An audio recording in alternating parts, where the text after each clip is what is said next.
In this particular video, my friend, I will be sharing with you the 6 key benefits of working with a coach or a mentor in this season. You don't want to miss this one, all right? Grab yourself some comfort food, your notepad, pen or pencil, sit back and relax.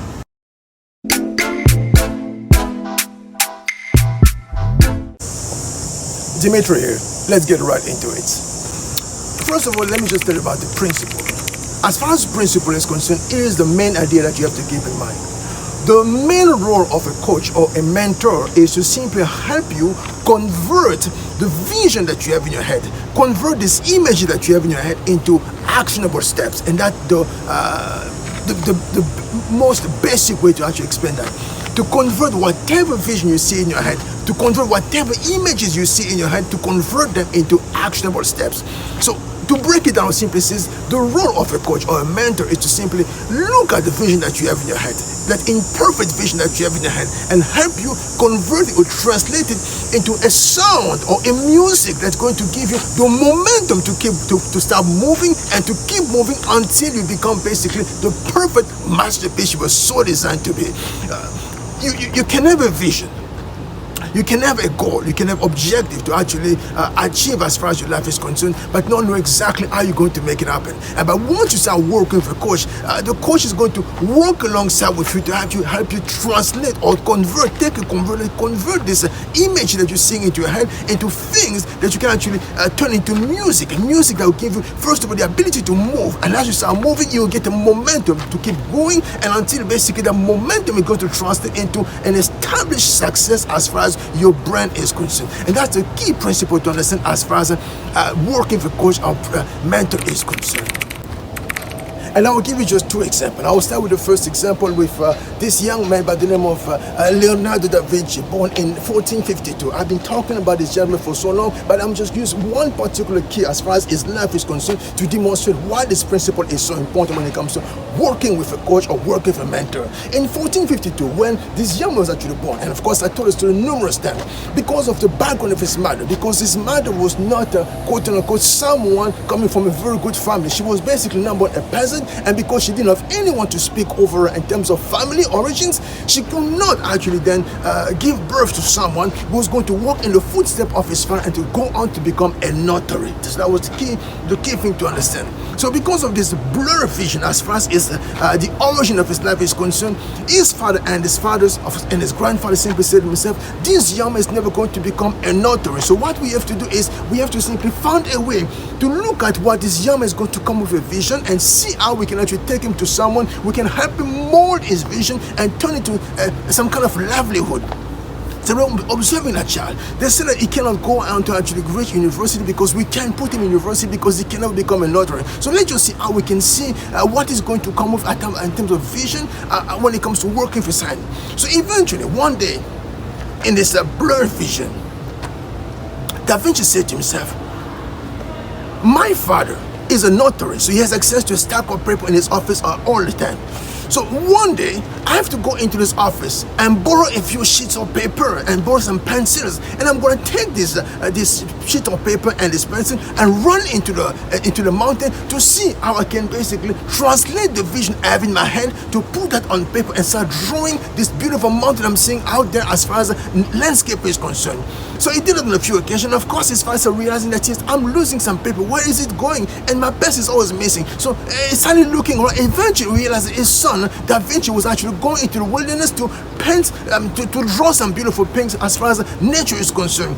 So Dad started looking at his drawing and simply says, my son has a potential. My son has a future as far as his future is concerned. So what I have to do now, because this one is still blurry, I'm going to actually take my son to a local master by the name of Andrea del Verrocchio. Through so this master can help him own this gift and actually help him actually turn this gift into a skill that can actually help him put food on the table for himself.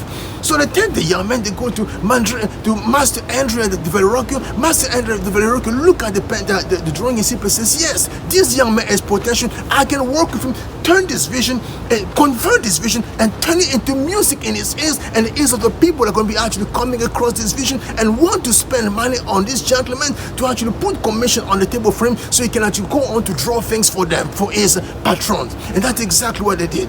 And from that point, of course, sky is the limit. It goes there, it discovers how to basically draw beautiful things and start sculpting beautiful things. And from that point, it goes on to branch in totally different direction, and it becomes the genius that the world remembers as the true master, Leonardo da Vinci. Example number one. Example number two. In 1927, in Miami, was born a young man by the name of Sidney Poitier. As Sidney Poitier was born, he quickly realized that yes, my father and my mother, because of the poor background, they don't have much when it comes to money. I can't really aspire to much as far as life is concerned. But very quickly, it says yes, in the midst of all this nonsense I'm seeing around me, I'm going to still actually find a way to elevate my vision and to see far beyond what I can see with my naked eyes. So one day when he's playing with his brother and sister, they ask him, so when you grow up, what do you want to be? Sidney Poitier look at them and simply says, when I grow up, I want to be an actor. I'm going to be an A actor as far as Hollywood is concerned. I will be commanding so much attention, so much money that the world is going to remember me as one of the most iconic actors that Hollywood has ever seen. And the brother and sister simply say, but this is crazy. But yeah, we respect your vision, so let's find a way to actually help you make it happen. Of course, time passed, time went on, and nothing was happening. They moved from the island where they were actually living somewhere in the Bahamas all the way to Nassau, and the father realized at that point, yes, this is not going to work. We have to find a way to actually send the son back to Miami where he was born, because at least he had citizenship in this country. So they sent him back there in the 1940s. As he reached 1940s, from the south where he was, eventually found himself in New York City. And New York City, because he didn't have education, he didn't have proper skills, he started basically finding odd jobs to actually survive. And one of these key jobs he used to find basically was to actually work as a dishwasher. He started working as a dishwasher until one day simply says, enough is enough. When I was growing up in the Bahamas, I used to tell my sister, I used to tell my brother, yes, eventually I'm going to become an actor. Let me just go through a newspaper to see if there's anything that can actually give me something other than just working as a dishwasher. It goes on until you come across an ad. It simply says they're looking for an actor. An audition is taking place on one particular afternoon. So he goes to the audition, but because he was tall, because he was handsome, because he looked absolutely phenomenal, the director, when he looked at him, simply said, yeah, there is potential. I'm going to see what I can get out of this young man. So they gave him the chance to actually audition, and he takes the paper, he started reading. By the time he started just opening his mouth, the director simply says, no, please stop right there. As a matter of fact, I'm gonna come where you are. I'm gonna grab you by the pants. I'm gonna take you out the door because you are a fraud. You look good. You look the part. You sound the part. That as soon as you open your mouth, I see that vision is completely messed up, because I cannot convert whatever I'm hearing in my ears into music to actually produce something that the audience is gonna be wanting to actually spend money on. So I'm going to kick you out. And as he's kicking him, he says, your vision is messed up. And as far as I can tell, you are actually born and designed to be a dishwasher. And he closes the door. As he closes the door, this young man simply said to himself, my goodness, is it written on my forehead that I was actually born to be a dishwasher? How does he know that I actually work as a dishwasher? And that was a key question that this young man kept asking himself. But of course, he regained his composure and he went back to actually work as a dishwasher. One particular afternoon, as he's just minding his business, sitting by the bar and looking at the newspaper, an older Jewish man basically in the restaurant, and one of his co-workers asking the question, so young man, what in the newspaper? He says, I can barely read. I can just tell you a few things, but I can't really tell you the gist of what I'm actually reading because I can barely read. So the older man simply says, yes, I see your vision. I'm going to help you convert that vision into something completely different and to music that's going to actually cause the crowd to actually want to come to you. How about actually teach you how to read so you can actually go on to actually become a man who's able to read properly? That was just basically what he was saying. He did not know what this young man and his man when it comes to becoming an actor, but he simply knew that by helping him actually become a skill when it comes to reading proficiently, he was going to help turn his destiny or turn his life into something completely magnificent. And that's exactly what he did. Because by the time he was actually able to actually start reading properly, he went back to audition at this very same place. They said to him, yes, now we're going to work with you and we're going to, and he said to them, I'm going to actually exchange something. I'm going to be working as a janitor as soon as you can teach me how to become an actor. And that's what they did. And that basically how this young man went on to become the first person of African descent to win the coveted prize as best actor as far as Hollywood and Oscars are concerned. And of course, the rest is history. Last but not least, in the Congo, back in the day, it was Zaire, the country was actually born and raised. There was one particular great musician by the name of Franco Lumbo Macchiati. Lumbo Macchiati had the knack for actually drawing to himself all kind of different talents. Amongst the talent he actually drew to himself was another guitarist, amazing prodigy when it comes to playing the guitar, by the name of Lutumba Simaro. So Lutumba Simaro was known amongst the other artists that has not only a guitar player but also a virtuoso when it comes to being a lyricist. So writing lyrics that will basically draw the crowd to simply go crazy. So one particular afternoon, Lutumba Simaro is just minding his own business. He received basically a message from one of his friends by the name of Sam Mangwana, another artist traveling through the country. He says, I know that you're an amazing lyricist, and of course I'm just in town, but I would like to actually do a collab with you very quickly before I go back where I come from. Is it possible for us to get together and just see what you have in terms of lyrics, so I can put the voice on it, and we can see how we can make something happen? They got together and they brought a few other artists to actually sing and to actually play. Among the artists they brought to play was a guitarist, a bassist by the name of Flavia Maccabi. Flavia Maccabi, of course, comes and starts playing the guitar. And when you listen to the song by the name of Faute ya commerçant, which simply means blame it on the merchant, or blame it on the shop owner. And as he played the bass on that song, you can hear that this was definitely an all-star cast that was put together for that one particular song. So as he played the music, which was absolutely amazing, something key happened. They came up with two masters as far as the music is concerned. Of course, Sam Mangwana, because he was traveling, took the first master and he said he was going to actually go put it together and produce something where he was living somewhere in the western part of Africa. And of course, he always keeps the second tape, the second master tape, and he said, I'm going to go visit now my mentor by the name of Franco Lumbo Macchiati. And that was around 8 p.m. that particular evening. He gets there, and as he gets there, he sees a few people out there gathered around Franco Lumbo Macchiati. He says, mentor, will it be possible just to play this tape that has the song that I just recorded with someone? Of course, yeah, please go right ahead. He started playing the music. Franco Lumbo Macchiati, because he's a connoisseur, he has a listening ear, he simply says, yes, I'm going to dance to this song. So they start dancing to the song from 8 o'clock in the morning until 1 p.m., basically close to midnight. So as we're done playing the song, he simply said, would you allow for me to actually take this tape and bring it to Brussels, where I'm going in Belgium, so we can remaster this tape and give you something completely amazing that will be a commercial success? And which he did. So by the time he brings back the tape, here's now the story. The master that Franco Lumbo Macchiati was able to actually produce in terms of sound, compared to what Sam Mangwana went on to produce, it was on a completely different level. Of course, what Lumbo Macchiati was able to produce became a bigger commercial success than compared to what Sam Mangwana produced on his own.